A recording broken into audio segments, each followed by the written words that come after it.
Trois points à l'ordre du jour de ce point presse. Donc un point de situation sur l'état des tests et des dépistages, un point sur le transport aérien et le plan de rapatriement, et enfin, comme convenu hier, un point avec des médecins de la direction des affaires sanitaires, où on a fait remonter un certain nombre d'informations que les Calédoniens se posent. Donc on a souhaité faire de la pédagogie et qu'ils puissent répondre directement aux questions sanitaires et également à vos questions à la fin de ce point presse. Je les laisserai donc, après les deux premiers points, répondre à l'ensemble des questions. Donc sur le point de situation, je m'excuse pour le retard, mais on attendait les points de mi-journée. Et donc nous avons eu 59 tests de dépistage ce matin au Medipol et 0 cas positif de coronavirus sur les 59 tests qui ont été réalisés ce jour.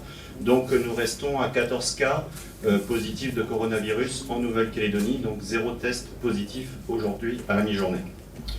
Sur la question du transport aérien et du plan de rapatriement, déjà sur un état sur le fret, les derniers vols aériens qui ont été réalisés ces derniers jours, vous avez pu voir qu'il y a des avions qui se sont posés pour ravitailler la Nouvelle-Calédonie à la fois en denrées alimentaires, à la fois en médicaments, pour que les Calédoniens ne manquent de rien. Et donc tous les avions qui sont arrivés ces derniers jours comprenaient du fret. Sur la question du plan de rapatriement que nous avons eu l'occasion d'évoquer à de nombreuses reprises dans ce point presse, la cellule transport a fait un point avec les différentes autorités sur le nombre de Calédoniens qui étaient aujourd'hui à l'étranger en métropole. Donc nous avons une première estimation à 1096 Calédoniens, je parle bien de Calédoniens qui sont à l'étranger, et 400 qui sont en métropole.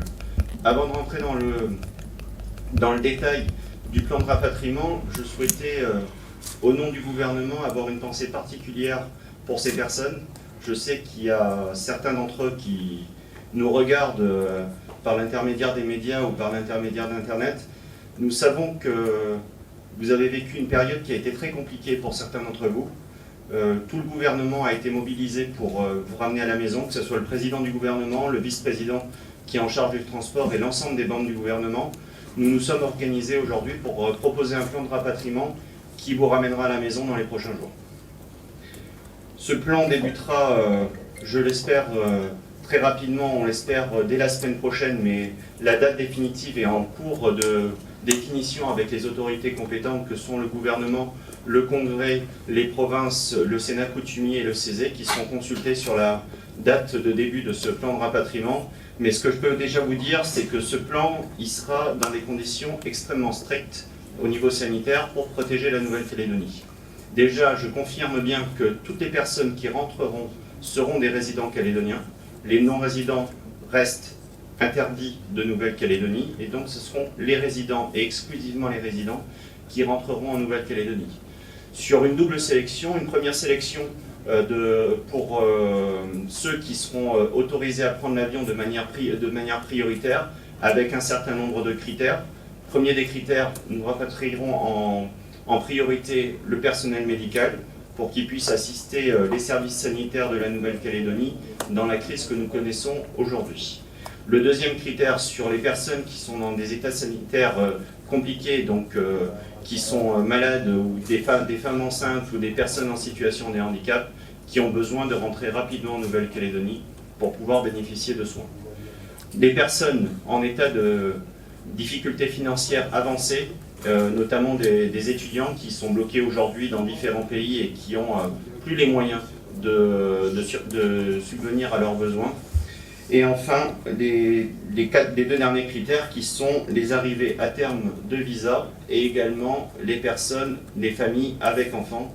Donc les personnes qui répondront à ces 5 critères seront rapatriées de manière prioritaire pour les résidents de Nouvelle-Calédonie.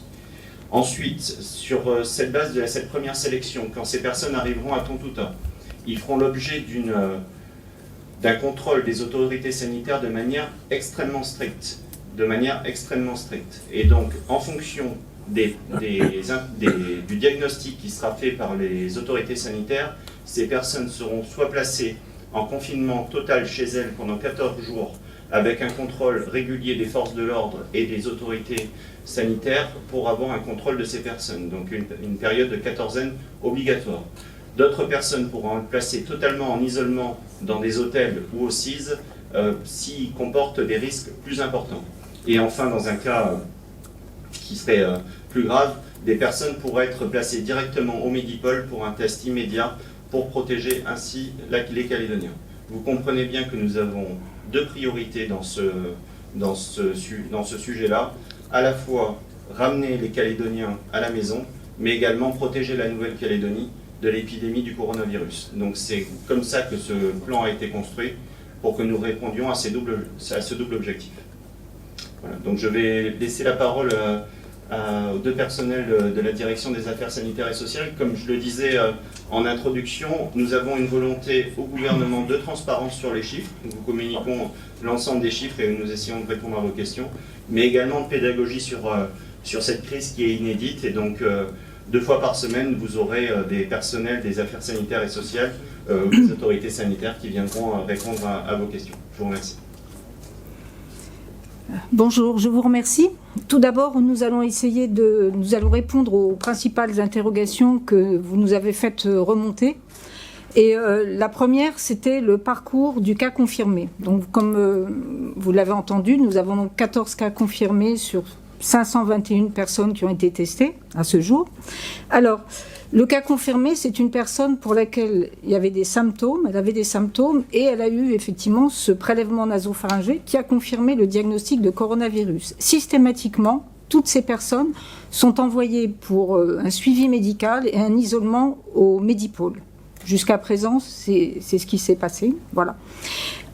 Et qu'est-ce qui se passe une fois qu'on a trouvé un cas confirmé ? Eh ben, automatiquement, donc nous contactons la personne qui a été confirmée et nous l'interrogeons sur son parcours. C'est-à-dire, est-ce qu'elle a voyagé, est-ce qu'elle n'a pas voyagé, et surtout, quelles sont les personnes qu'elle a contactées depuis son arrivée sur le territoire, depuis qu'elle est malade, et 48 heures avant qu'elle soit malade. À partir de ces éléments-là, on établit une chronologie de personnes rencontrées, et on estime le risque d'avoir contaminé d'autres personnes ou pas. Les personnes qui ont un risque élevé, de toute façon, sont systématiquement classées en auto-quarantaine stricte, soit au CIS, soit à domicile, selon les conditions possibles d'hébergement et d'autoconfinement. Il faut savoir que pour une personne confirmée, on peut avoir entre 10, 20 ou un certain nombre de personnes qui sont contactées. Ces personnes sont toutes contactées individuellement.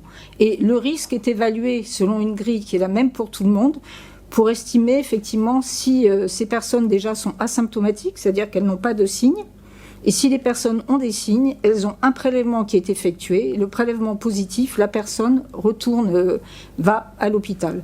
Donc c'est une enquête qui est très minutieuse, qui prend du temps, mais qui est faite par toutes les équipes pour justement pouvoir limiter le risque de contamination et très vite isoler ces personnes et les mettre au CHT si jamais elles avaient des symptômes.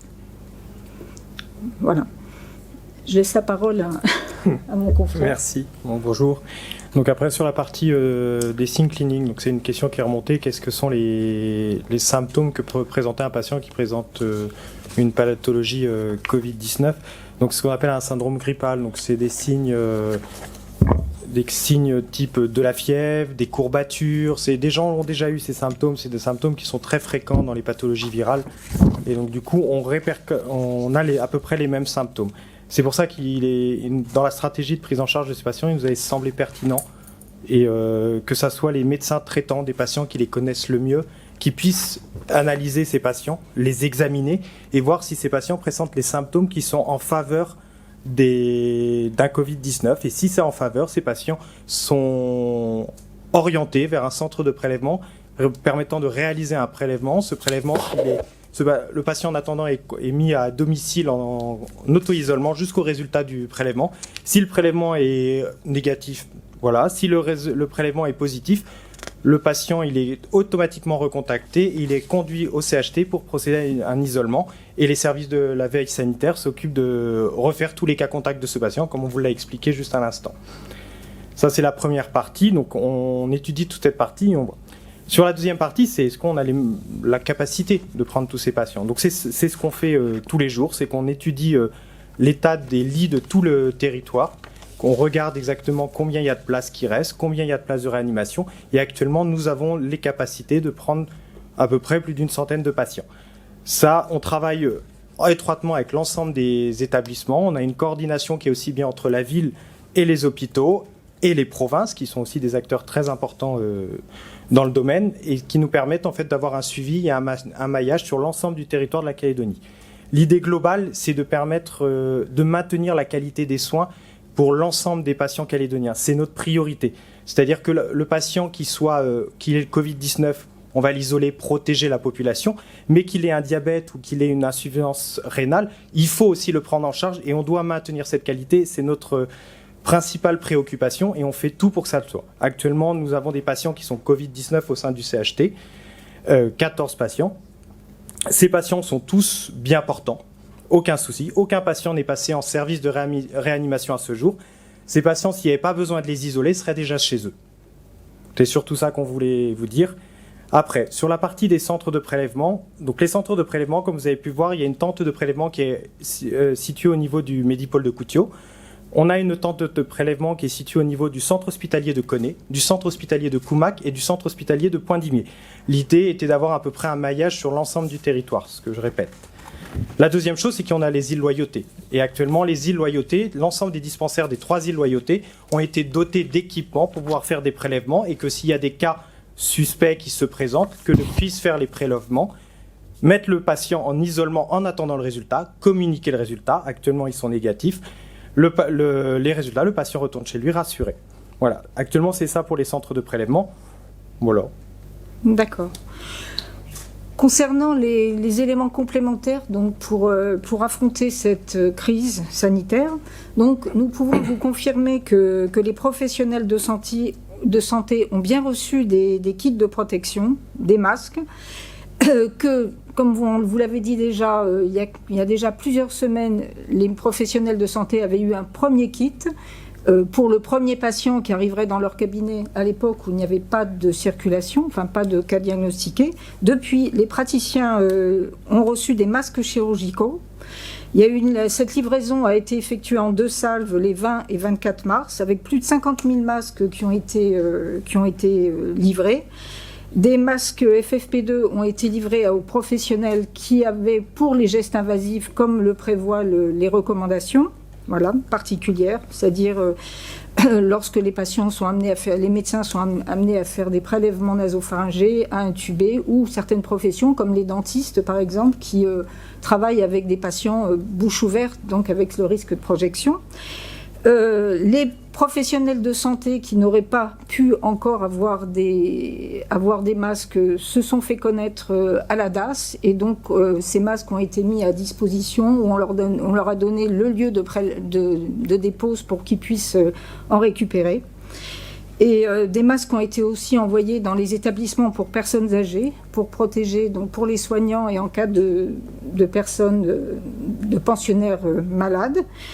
Et donc voilà, donc là pour le moment, toute cette procédure de protection a été vraiment mise en place et terminée actuellement. Voilà. Concernant donc la vie quotidienne et le coronavirus, donc c'est vrai qu'on insiste lourdement sur les gestes barrières à la maison.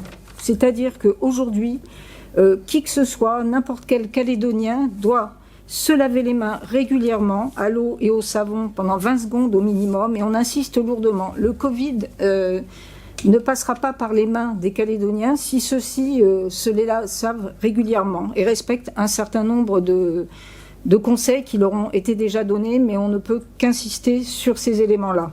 Ce sont les premières mesures barrières, c'est le lavage des mains, et la notion aussi de, lorsqu'on tousse ou qu'on éternue, de se protéger, enfin avec le coude, ce sont vraiment les éléments de base. Et si ces personnes respectent, c'est vrai que le Covid ne passera pas par là. Voilà. Donc il faut utiliser aussi des mouchoirs à usage unique, se laver les mains, éviter de se toucher le visage avec des mains non lavées. Ça c'est très important parce que dans la pratique courante, on arrive à se toucher le visage 40 à 50 fois par heure minimum. Et c'est vrai que faire l'effort de se dire je ne me gratte pas le nez, je ne me frotte pas les yeux, je ne me frotte pas la joue si je n'ai pas les mains propres ou si je ne me suis pas lavé les mains, c'est la première des choses aussi à faire en plus du lavage des mains et de la toux. Voilà. On nous pose souvent des questions, des mamans qui nous posent des questions. Qu'est-ce que je fais pour nettoyer mon linge, pour faire le ménage à la maison? Alors, pour le linge, c'est un lavage classique à l'eau chaude, 60 degrés, et une lessive classique. Il n'y a pas besoin d'avoir des produits spécifiques. Ce sont des règles de base minimum, ça suffit. Bon, c'est vrai que pour faire le ménage pour les sols, pour de l'eau avec du détergent, ça suffit en fait pour nettoyer les sols comme vous faites d'habitude. Ça, il n'y a pas de mesure particulière. Par contre, c'est vrai que ça peut être intéressant donc pour les zones sensibles touchées régulièrement par les mains qui sont pas toujours propres. En particulier, on pense aux poignées de porte. C'est important de pouvoir les toilettes, les éviers, les claviers, les télécommandes. Et tous ces objets qu'on utilise et qu'on lâche et qu'on prend, qu'on pose, etc., on peut les laver avec un chiffon imbibé d'eau de javel à 0,5%. Le germe est sensible à des produits simples. Donc ne pas hésiter à nettoyer régulièrement, surtout quand on a des enfants et dont on sait que c'est pas toujours facile de faire respecter les gestes barrières par des tout petits. Voilà, ça c'est très important. Et puis quand vous êtes à la maison, de toute façon, dès maintenant, vous avez eu suffisamment d'informations. Je pense qu'on ne fait que les répéter, mais apprenez à vos enfants, à vos proches, à votre famille, à vous laver les mains régulièrement, avec de l'eau, avec du savon, surtout que on circule beaucoup moins en ce moment. Donc on a quand même de l'eau et du savon à proximité. Quand vous sortez du domicile, vous vous lavez les mains. Quand vous rentrez chez vous, vous vous lavez les mains. Vous rassurez les enfants, vous téléphonez aussi, enfin vous prenez contact avec les personnes que vous connaissez, les personnes isolées, vous essayez de voir si elles ont besoin d'aide et éventuellement vous faites remonter ces informations pour pouvoir les aider. Des petites questions qui nous sont posées régulièrement, toutes bêtes aussi. Je fais mes courses, qu'est-ce qui se passe? Comme vous l'avez vu, déjà, il y a pas mal de magasins qui sont équipés. Il y a même des petites échelles sur le sol dans certaines boulangeries pour avoir une distance de sécurité. Donc c'est vrai, vous rentrez dans un magasin, vous respectez la distance de sécurité d'au moins 1 mètre avec les autres clients. Toutes les caisses maintenant sont de plus en plus équipées de vitres transparentes ou en plexiglas pour justement éviter ce contact. C'est déjà un bon élément. Ensuite, vous évitez de manipuler trop souvent les produits. Vous choisissez le produit qu'il vous faut et puis vous le posez dans votre caddie. Je sais que les caddies, dans certains cas, sont déjà tous désinfectés avant qu'un client le prenne, enfin en tout cas la partie poignée. Ensuite, vous faites vos courses normalement, vous allez à la caisse, vous payez vos courses, et puis quand vous rentrez chez vous, vous rangez vos produits, et puis vous lavez les mains après. Vous pouvez, si vous êtes précautionneux, laver vos fruits, laver vos légumes, comme vous le feriez en temps normal avant de les consommer. Et ce sont des règles simples qui permettent déjà de limiter quand même la transmission du virus, sachant que sur les matières dures, enfin sèches, le virus reste quelques heures. Donc effectivement, vous n'êtes pas obligé de vous précipiter dessus pour tout de suite nettoyer. Vous les laissez dans un coin, vous n'y touchez pas. Et puis après, de toute façon, à chaque fois que vous manipulez des produits en boîte, des produits en conserve, vous lavez les mains après les avoir manipulés. Ce sont des règles de bon sens domestiques qui font que si tout le monde les adopte, on va limiter comme ça la transmission. Donc, quand vous n'avez pas d'eau et que vous faites vos courses, vous utilisez des solutions hydroalcooliques qui sont complémentaires en fait, mais l'eau et le savon, c'est quand même important. Et comme je vous ai dit, toujours ne pas se toucher le visage quand on n'a pas les mains propres, même quand vous faites les courses, vous faites attention, vous vous retenez, là vous attendez, ou alors vous nettoyez vos mains avec la solution hydroalcoolique, mais vous essayez de résister à la tentation très forte. Et puis vous respectez cette distanciation et en rentrant à la maison, le lavage des mains.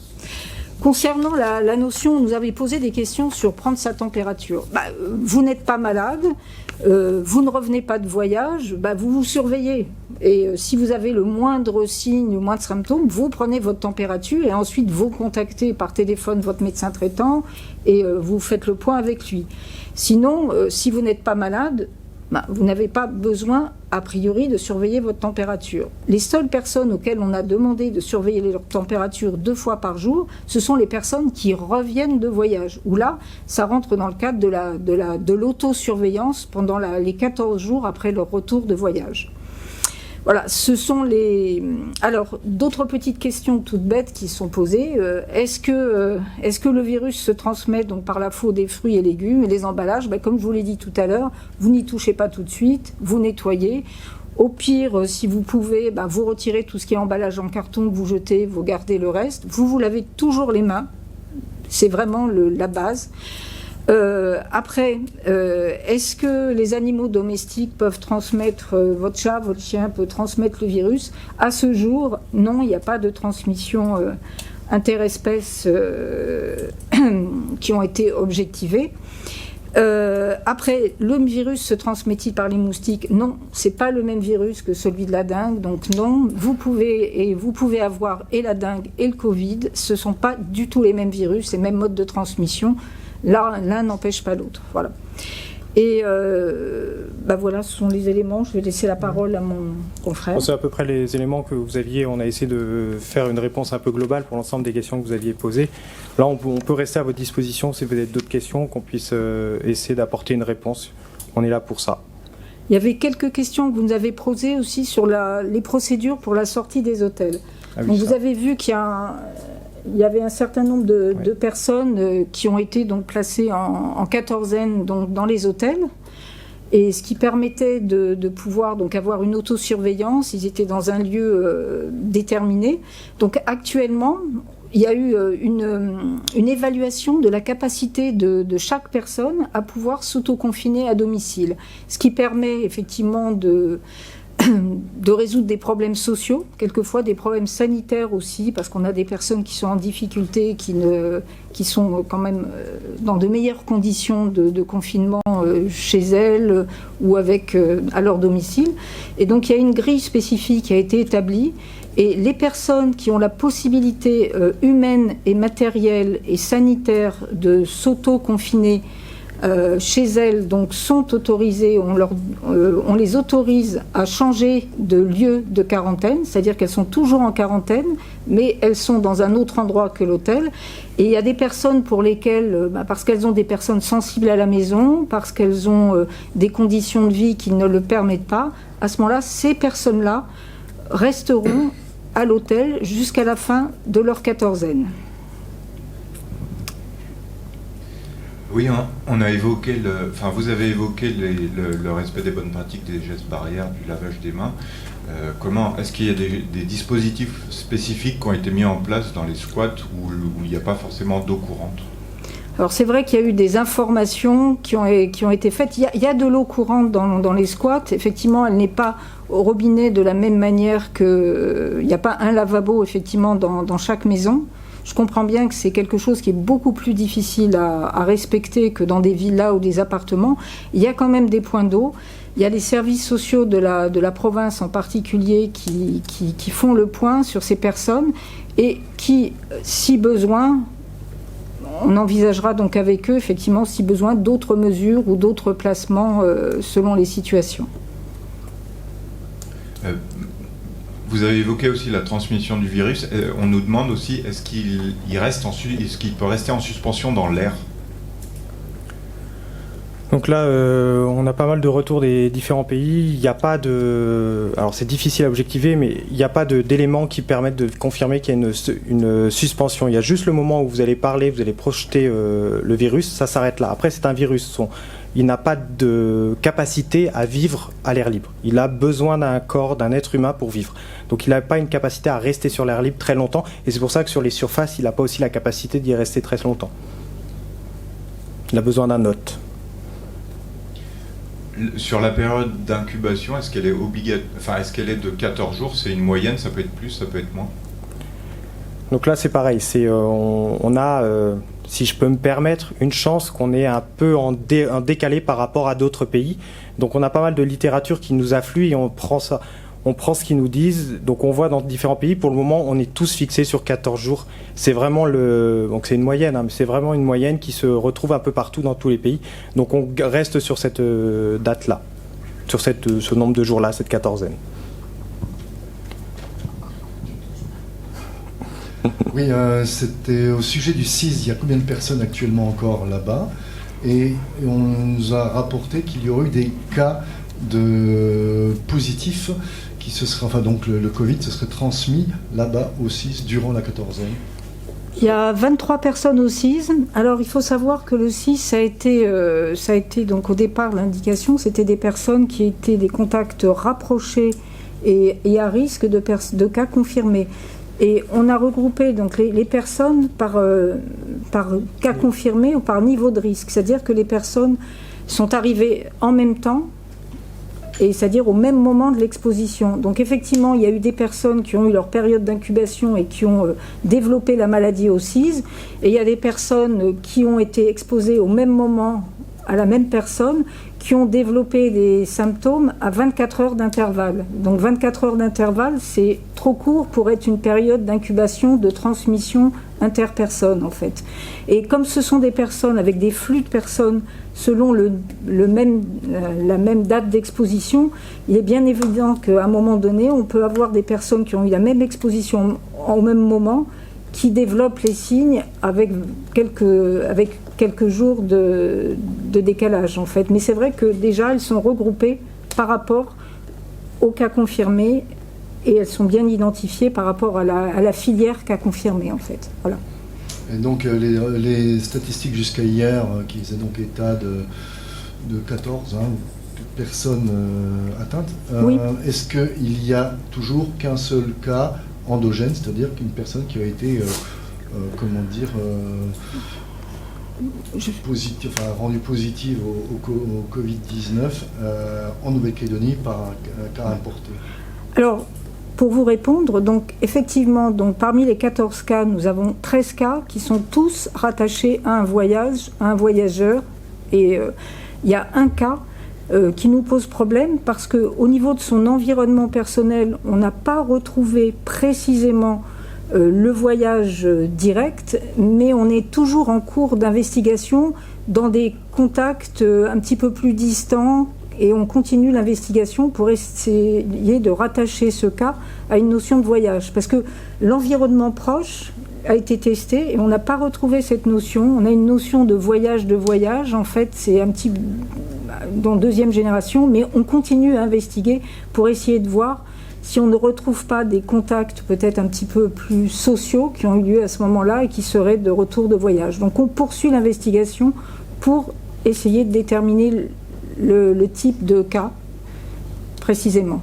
Oui, dernière question, c'était en gros on est à une centaine de tests par jour. Quelles sont les personnes visées par ces tests? Est-ce qu'elles répondent à quelles conditions? Alors, il y a deux types de personnes. Donc, moi, je pourrais parler de celles que nous avons investiguées dans le cadre du contrôle sanitaire aux frontières qui a été mené. C'était donc les voyageurs, dans un premier temps, qui avaient des symptômes. Et ensuite, dans les cas contacts qui avaient des symptômes, ça c'était la partie, je dirais, liée au contrôle sanitaire et aux frontières et la partie voyage.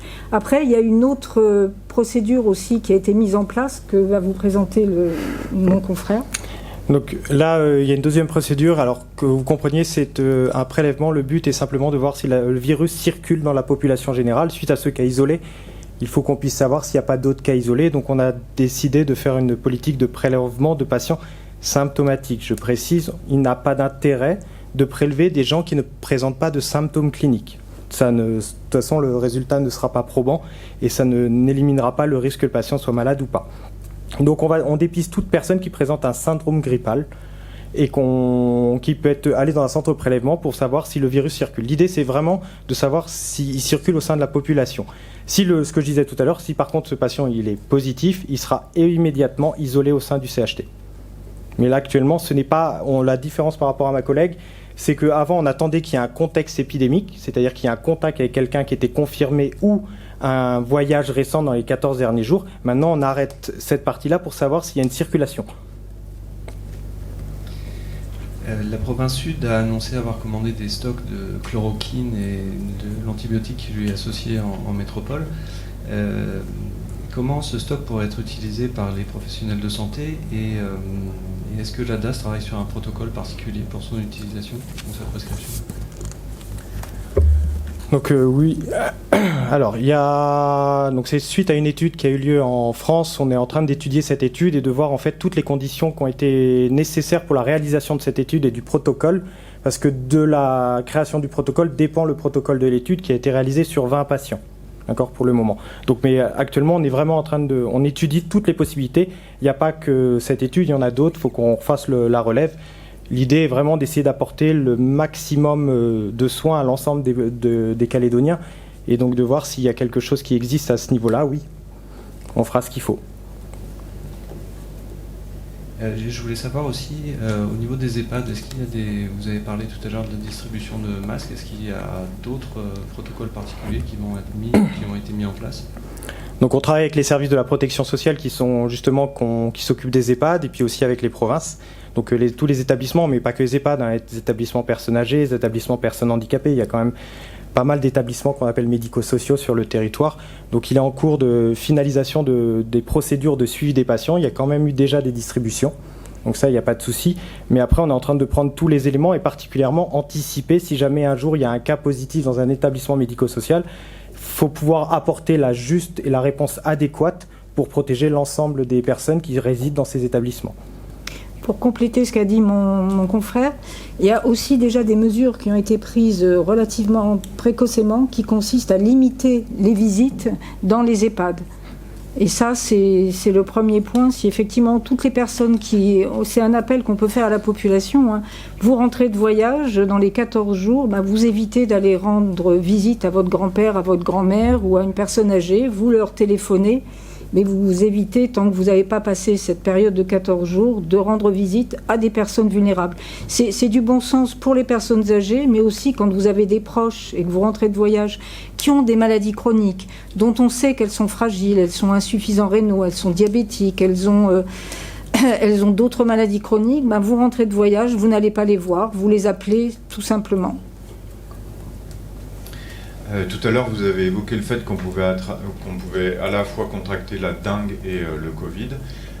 Il s'agit des mêmes symptômes dans les deux cas, où il y a des symptômes qui sont aggravés. Est-ce que vous avez une idée de ce que ça peut... C'est vrai que la dengue, c'est un syndrome où il y a de la fièvre, des douleurs musculaires, des douleurs articulaires qui arrivent brutalement. C'est vrai que souvent, c'est un tableau qui est assez... brutal, qui arrive d'emblée en fait et qui est souvent, relativement clair. Pour le Covid, il y a des formes un petit peu particulières où ça commence par la toux, la fièvre arrive après. Il peut y avoir des syndromes grippaux, mais c'est pas tout à fait le même tableau en fait. Donc c'est pour ça qu'on est passé par les médecins traitants, les médecins référents des patients. C'est eux qui connaissent les mieux les patients et en fait chaque symptomatologie, chaque critique qu'un patient peut faire de ses symptômes sont différents en fonction des patients et donc du coup le médecin est plus adapté pour décider. Donc oui, ça peut être une dengue, ça peut être le Covid, ça peut être d'autres pathologies. Le médecin évalue, compte tenu de l'actualité, de la phase épidémique actuelle, on pensera d'abord au Covid. On est en début, voire en fin de dengue, on verra à ce moment-là. C'est possible, ça n'empêche pas de faire d'autres tests pour vérifier. On peut faire des tests de grippe ou d'autres maladies virales pour essayer de c'est pas lié à ça. Mais actuellement, on vise d'abord le Covid, d'accord ? Et après, si c'est pas ça, le patient il reste quand même malade, on vise autre chose. Est-ce que, vu l'état de santé le profil général de santé de la Nouvelle-Calédonie, avec notamment des prévalences de diabète et de pathologies de ce genre-là, est-ce que, même si personne ne veut y penser, mais est-ce que ça peut accentuer les risques de létalité, disons-le carrément, de la population ? Alors c'est toute la complexité des épidémies, c'est-à-dire qu'on a plein d'historiques d'épidémies dans d'autres pays, actuellement avec des épidémies de Covid en Italie, en France, en Chine, en Australie, mais avec des présentations différentes parce qu'on a des patients différents.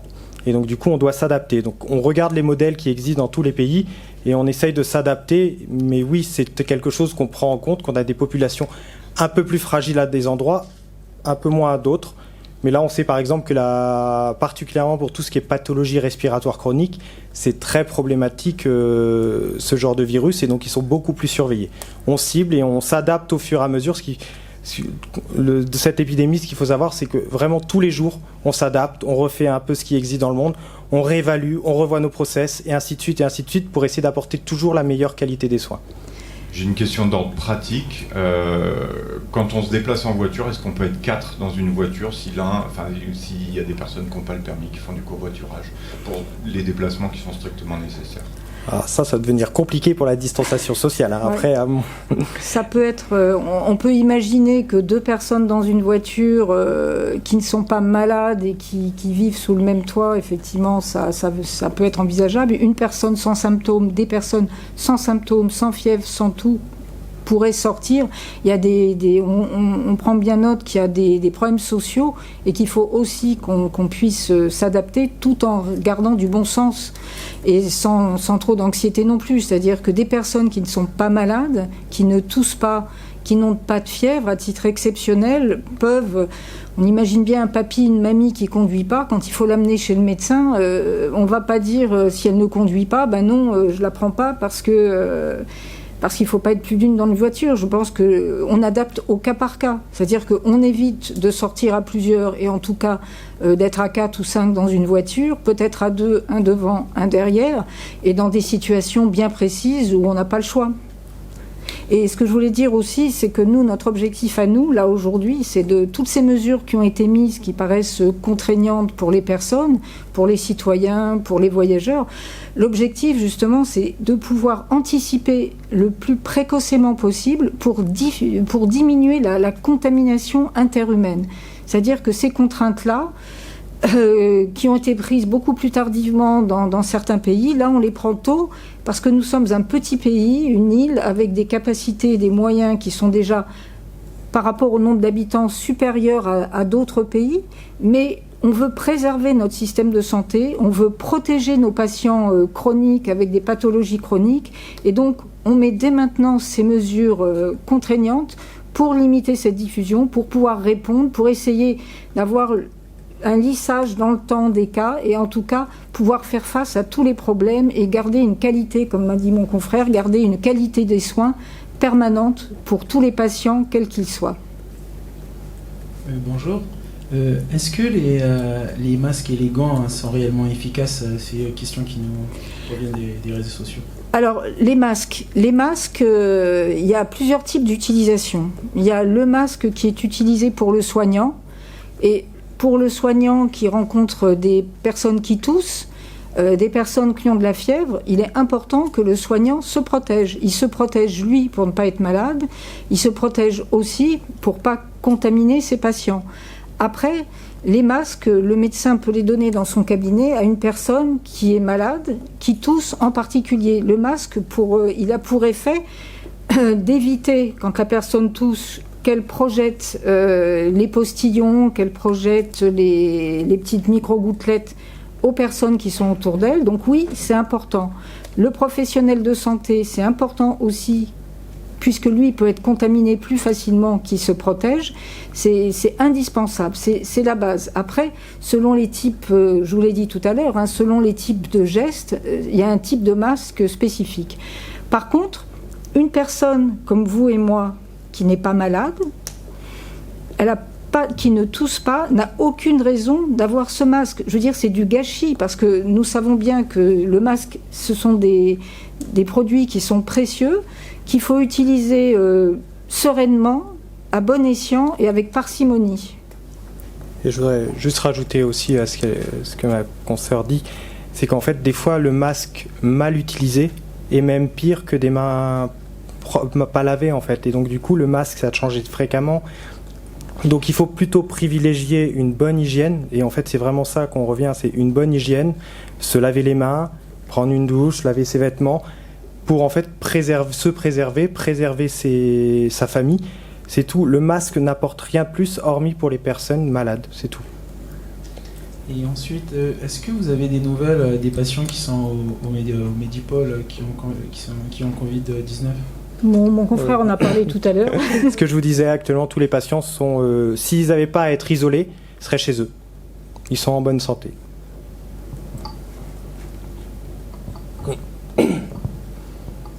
Voilà, merci beaucoup. Merci. Aux deux médecins de la DAS.